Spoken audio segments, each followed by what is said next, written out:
Атаңа не қылсаң алдыңа сол келер деген сөз бар. Бұл өмірдің бұлжымас заңы мен қазақтың сан ғасырлық тәжірибесінен туған сөз.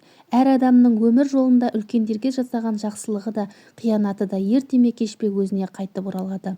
Бұл нақылдың мәні мен келін болып түскеннен бері жан-тәніммен түсіндім. Үлкен шаңыраққа келін болып түскен алғашқы күннен бастап өзімді осы үйдің берекесін сақтаушы, қара шаңырақтың жылуын арттырушы ретінде сезінуге тырыстым. Себебі мен өз ата-әжемнің өнегесін көріп өстім.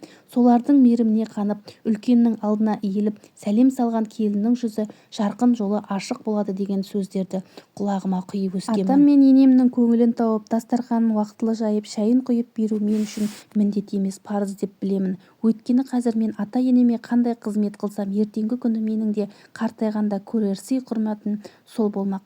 Қазақтың келіні жақсы үйдің керегесі алтын деген осы болар. Ата-ананың разылығын алған келіннің үйіне қыдыр дариды, несібесі артады, жолы жеңіл болады деп сенемін. Бұл менің өмірлік ұстанымым. Үйдің үлкендерінен бата алып, соларды сыйлаған келіннің қашанда мерейі үстем, жүзі жарқын болмақ. Менің түсінігімде атаңа не қылсаң алдыңа сол келер. Бұл жай ғана мақал емес, ұрпақтан ұрпаққа жалғасатын өмір заңы. Жақсылық еткен адам жақсылық ұрады. Сондықтан үлкеннің көңілін жықпауға, сөзін бөлмеуге, қадірін білуге тырысып келемін.